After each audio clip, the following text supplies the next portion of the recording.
తల్లిదండ్రులు పిల్లలను ఖచ్చితంగా ప్రభావితం చేస్తారు.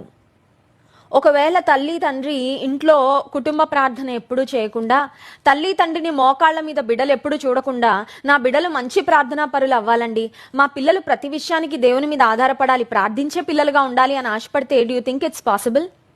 తల్లిదండ్రులు ముందు పిల్లల ఎదుట ప్రార్థన చేయడం పిల్లలు చూస్తే అప్పుడు వాళ్ళకి అర్థమవుతుంది, నేను కూడా ప్రార్థన చేయాలి, నేను కూడా మోకాళ్ళు వేయాలి, నేను కూడా దేవుని సన్నిధిలో మొరపెట్టుకోవాలి.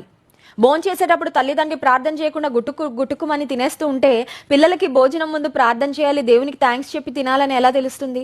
ఇంటి నుండి బయటకు వెళ్ళేటప్పుడు తల్లిదండ్రి ప్రార్థన చేసి బయలుదేరడం అలవాటు లేకపోతే పిల్లలకి ఎలా అలవాటు అవుతుంది?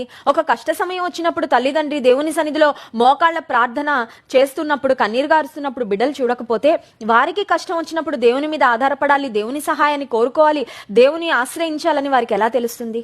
రెండవది, తల్లి తండ్రి బైబిల్ చదవడం ఏనాడు చూడని పిల్లలు బైబిల్ జ్ఞానంలో ఎదగాలి అని ఆశపడితే సాధ్యమేనా?